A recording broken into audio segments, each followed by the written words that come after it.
With v81 releasing and changing a bunch of moons and features, the strategies for getting high quotas and progressing in the game has changed a lot. A lot of people have messaged in the Discord or in the chat on how the new version should be played, so I'll go over the notable changes and strategies for solo, duo, trio, and squad.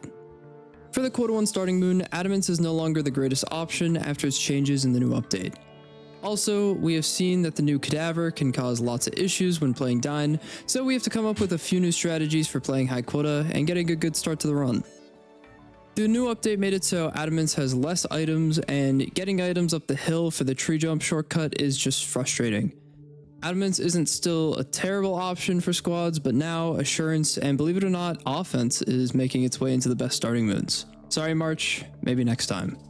I recommend for trio and squad runs to go Assurance the first day, try and get a good day with some beehives, then day 2 and 3 of Quota 1 just go to Offense. Assurance is great because of the super high beat chance and it has always had really decent indoor value. Offense also is now amazing because it pretty much always is mineshaft and you get more items and much more value than the previous updates. For duo and solo, it is most likely your best option to go Assurance all 3 days. Your goal is to afford at least Artifice, Cruiser, Weed Killer, and a Shovel, so you want to be able to end Quota 1 with at least 1635, that's about 545 a day. Moving on to Quota 2, solo and duo are pretty much the same as before. You're going to go Artifice, starting at the main entrance, loot for a little bit and find a spot to stop at, then go fire and clear up to that spot if possible. Squad runs also have the same formula as v73. You're going to go Dine, start at the main entrance, and then go to fire. Even on mineshaft in this version, you want to go main because mines are closer to the elevator now and have so much more loot, making it better to go main first with everybody. For trio, we found that Cadaver can really make or break the day depending on where it spawns, but by going fire first in the day, then going to main later, it should be a bit easier to loot and to get more value from the day if Cadaver spawns. The only issue is now you have to learn main jump with the cruiser to the ship. For the cruiser jump, just like before, you want to make sure at the start of the day you're destroying these few trees that are at the ship. This one here, and just like the few that are around the area. Because if you don't, you can hit them on your jump. Then of course, make sure your magnet is on. Then when you drive up to main from fire, you're going to drive up and align your windshield wiper right here with this little post on the fence here. So this is how it'll look. And you're ready to jump. You're going to make sure you have the cruiser filled. You want all 5 jumps. Spray your weed killer into it. Make sure your orange bar is full. 5 sprays. Then for the jump inputs, you're going to go up once, forward twice, and then kind of you'll be able to see the ship. I usually go left, and then sometimes it's just another left or just a forward left. You'll be able to kind of decide that last jump based on how you see where the ship is. But you're going to want to make sure you go to drive and still have the gear boost. You don't want to get rid of it.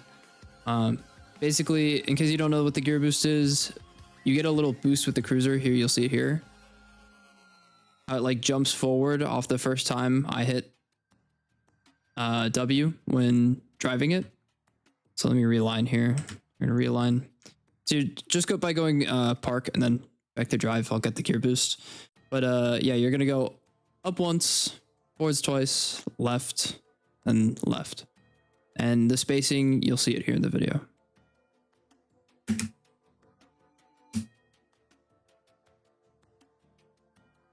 Ooh.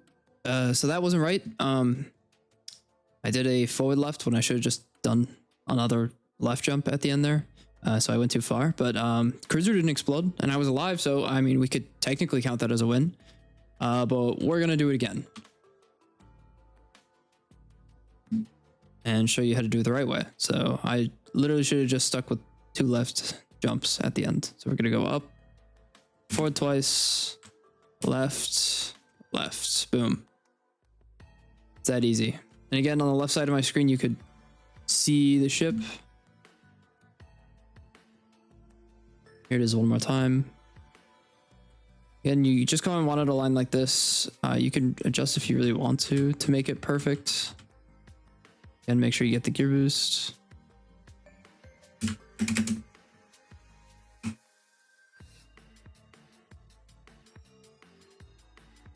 It's that easy. Now here's a bunch of general changes to the update, or just things to note, including a few little tricks for the new update that'll help you in the runs. All right, here's a really cool trick on offense. If you didn't make the pipe jump while the ship was coming down, you can still get to the fire exit really, really easily. And it's much easier than doing, you know, the parkour onto the pipe and then going around. You can do like a double jump on offense and assurance, kind of like I just showed you there. It's really weird, but you can use this to get on this lip right here and then get up to the fire exit from there. So you're just going to go up to here and just double jump just like that. And once you're here, you're going to, I like to crouch. I don't know if you have to, but I like to crouch. You crouch around till you hit this corner. Stand up, jump, and move forward. Same thing, jump, and move forward. And once you're here, you're going to crouch. And when you're in this kind of rhythm, you're just going to loop around and sprint up. Jump over the railing and you're at fire. Bracken is a little slower when hit, so it should be a little easier to kill him by circling with the shovel. Reminder that in this version, it almost is always 5 hits to kill, not 3. It was 3 hits to kill in earlier versions just because of the shovel being able to hit overlapping hitboxes of the Bracken, but now it's 5 hits to kill. One kind of insane change is that the luck system got somewhat of a buff. Having max furniture from the store now means that there is a 30% chance for a 0 roll or a min roll quota for your next quota. And just having disco ball gives you insane odds of getting low rolls. Signal translator is still the only furniture that will give a slightly higher chance for high rolls. If you want to understand luck a bit better, or just look into the luck items, here's my other video where I completely go over that luck system. Link will be in the description. It's going to be a good idea to either carry Weed Killer with you everywhere or a flashlight. The reason you want to carry Weed Killer with you everywhere is you can easily get rid of Cadaver if you see it spawn, usually before 2 p.m. If you see it spawn and you can get rid of it, that is huge for your day. If you can't get rid of it, that's all right. You're going to use the Weed Killer to just spray your teammates if you see the flowers on their back. As for the flashlight, the infinite flashlight glitch is just done up with, it's patched, but Zeekers doesn't know about this one, at least not until this video. You can still get an infinite flashlight by draining the pro flashlight or the regular flashlight that we call the pickle light by just dropping it on the floor over and over while it's on until it runs out of battery. Once you reach the end of its battery life, it will just stay on forever. And since the regular flashlight doesn't have any weight, we like to just use that one and keep it in our offhand. I do expect this to be changed, especially now that I've said something, but I'm sure Zeekers was already aware of it, and it's probably going to change it for the next update.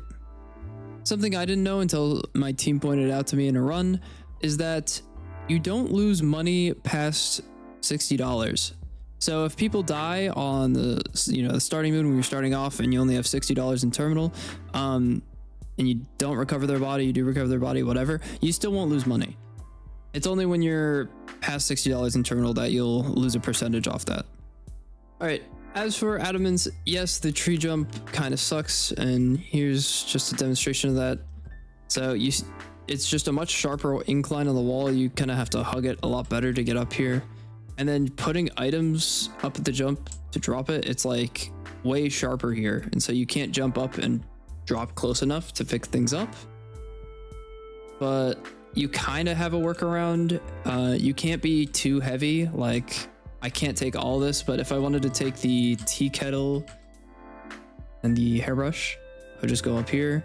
And what I'd have to do is I'd have to do it for like 2 rounds. I'd have to do 2 cycles. So I'd have to like hug the wall and kind of like drop it. Actually, there you go. I just literally made it with the weight. But for something like a Kashi,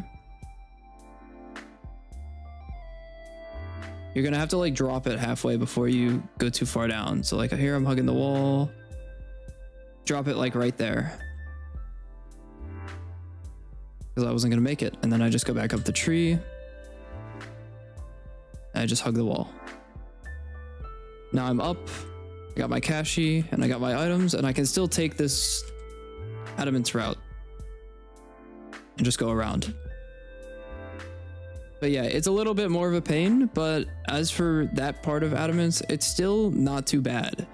Now the cadaver being in the interior, it's not the best. But I just see a lot of people hating on Adamance now, and it's like, yes, it's no longer the greatest just because of the item change. You know, there's less items and the cadaver being a guaranteed spawn, but it's not that bad. Like, it's not bad enough for all the hate it gets. Because you can still, as a squad or even as a trio, full clear it with no problems with cadaver. And then you still have like your kind of modified tree jump now. But, you know, play whatever moon you want. I'm just going to recommend going assurance and then offense. And I don't know why I just decided I threw this in here, because I don't know. It's always good to show new people in case they don't know about it or don't know how to use it or are still confused by the sheet. So this is like the spreadsheet we use for runs. If you like type spreadsheet in the chat and Twitch chat, it'll send you a link to this. You have your tabs at the bottom. So like when we're running v81 squads, it'll be in the v81 squads tab. We'll have our info for the run here. And just like all the past runs, you can make a copy of the sheet if you want to use it. File, make a copy right here. But basically, I'm just going to do a quick overview on how to use this to end off the video. And explain just every part of it. So your quota total, obviously you're just going to type in your next quota. So say we're playing, we go to quota 2, we get the next quota of 230. You'll then see this roll here. It says 0.44. This is your like high or low quota rolls that we refer to. You can see right here in this first row, your minimum next quota will be 182 and your highest will be 289. Since your quota is 130, when you start off the game, it'll always be this. You can see that we got 230, so we're under the average roll. That's what we mean by low roll. Here's your condition of moon column, pretty self-explanatory, and just type in whatever the condition is. Collected is going to be what you're collected for the day. Sold, what you sold at the company, and then these will all autofill. Anything that doesn't have a green header will always autofill for you. So you can see here, it'll autofill the ship total from just when we put in the collected. Then if you do shift and scroll wheel, you can scroll to the right or just use this bar at the bottom. Scroll left and right. This is a little calculator you can use if you need to for overtime by just typing how much is in terminal and how much your target is.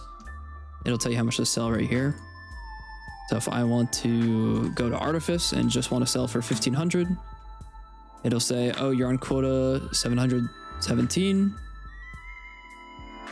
You need to sell 1382. This will just tell you your average for the run overall, and then this is not including the quota one. Some people like to just see the quota 2 plus moods. And then here is your target quota calculator. So say I'm going for, you know, quota 17, which right here, quota 17 is 11K. I only need 711 average based off of everything I've collected before. Let's say I want to go for like quota 22, which would be 22K, or say quota 23 for world record. We need to average 2319 the rest of the run. And so that's a cool way to check your pace. And yeah, on the right here is just the auto-filled sheet. It assumes mid rolls, so the most likely roll 0.5s all the way down here. And then when you type in your quota, it'll replace it. So like 717, you can see here we have 0.47, but then since we haven't actually reached the next quota, it'll just assume, oh, you got a 0.5. And you can kind of see what you're on pace for. So quota 22, you know, we're at 22K. It's pretty cool. But that's just a brief overview of the spreadsheet. That's all I got for this video. There's not too much to go over as for like crazy changes, because it's mainly just the starting moons that you're changing up, and I guess that one dine jump from going fire to main. But besides that, yeah, it's just the same thing we've been doing since V73 now. I wish everyone the best of luck on their future goals for high quota or just getting further in the game, and see you in the next video. And make sure to check out the Twitch and subscribe. Okay, see ya.